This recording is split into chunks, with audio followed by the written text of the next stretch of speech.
તો ગોપાલ ઇટાલિયા અને કાંતિ અમૃતિયા વચ્ચેની ચેલેન્જને લઈ હવે રાજનીતિ વધુ તેજ થઈ છે અને આ ચેલેન્જની રાજનીતિને લઈ નરેશ પટેલનું નિવેદન પણ સામે આવ્યું। ચૂંટાઈને આવતા પ્રતિનિધિએ 5 વર્ષ તો કામ કરવું જ જોઈએ તે પ્રકારની વાત નરેશ પટેલે કરી છે।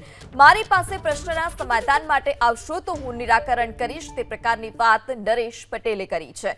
તો ચૂંટાઈને આવતા પ્રતિનિધિએ 5 વર્ષ કામ કરવું જ જોઈએ તે પ્રકારની વાત નરેશ પટેલે કરી છે।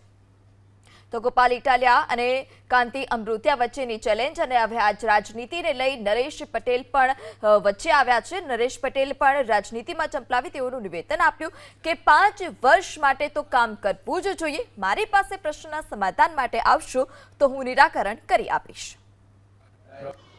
હું એમ કહીશ કે જ્યારે યુવાનોની વાત આવે, દેશની વાત આવે, આપણા સ્ટેટની વાત આવે ત્યારે રાજકારણને પર રાખી કોઈ પણ પાર્ટી હોય પણ જે સાચી વાત હોય સાચી વાત કરે। રાજીનામા કેટલા યોગ્ય ભરતભાઈ? કેમ કે એક ચૂંટણીમાં 3 કરોડ રૂપિયાના ખર્ચ વહીવટી તંત્ર લોકોને પણ સમયની આપની વાત બિલકુલ સાચી છે। હું એમ માનું છું કે જે પણ પ્રતિનિધિ ચૂંટાઈને આવતા હોય અને એટલીસ્ટ 5 વર્ષ એ લોકોએ સતત કામ કરવું જોઈએ। ભાઈ ગોપાલ ઇટાલિયા અને કાંતિ અમૃતિયાને સમજાવશે કે આ રાજીનામાવાળી વોર પૂરી થવી જોઈએ।